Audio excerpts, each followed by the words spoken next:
কষ্ট পাবে ওইটা বড় কথা না, কারণ অনেক ফ্যামিলির মধ্যে অনেক ধরনের নির্যাতন করে, তাই অনেক মেয়ে আছে নির্যাতন সহ্য করে, আবার অনেক মেয়ে আছে নির্যাতন সহ্য করতে না পেরে আত্মহত্যার পথ বেছে নেয়। তাই আমি বলবো সবাইকে এ ধরনের যাতে প্রেশার না দেয় একটা মেয়েকে, কারণ আপনি প্রেশার দিতেছেন কিন্তু আপনার মেয়েকে তো আরেকজনে প্রেশার দেবে।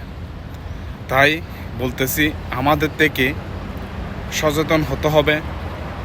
এগুলো সামান্য বিষয়, এগুলোর জন্য যদি আমরা লোভ না করি, কারণ একটা মেয়ে আমি একটা ঘরের মেয়ে আরেকটা ঘরে আনছি, ওইটাও আমাদের সেম বোনের মতো বা মেয়ের মতো করে দেখতে হবে।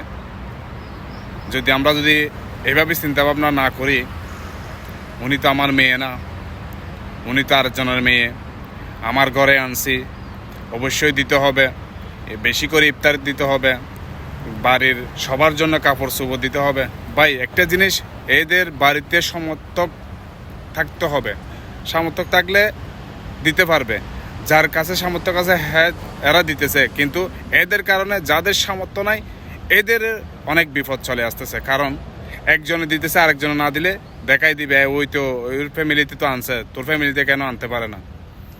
এই জন্য আমরা বলবো আমার তরফ থেকে এ ধরনের পথ থেকে আমাদেরকে বের হয়ে আসতে হবে, কারণ এগুলো একটা যৌতুকের মতো হয়ে যায়। কারণ আমরা বছরে একটা মাস, ইবাদতের মাস, রমজানের মাস, এটা পাই, রমজানের মাস আমরা পাই, কারণ এই মাসটা আমাদের শুধু ইবাদত করার সময় এবং সওয়াব কামানোর সময়। আমরা ব্যস্ত হয়ে যাই কোন শ্বশুর বাড়ি থেকে কী আনবে, কোন শ্বশুর বাড়ি থেকে কীরকম কাপড় চোপড় দেবে, এটা নিয়ে আমরা সবাই ব্যস্ত।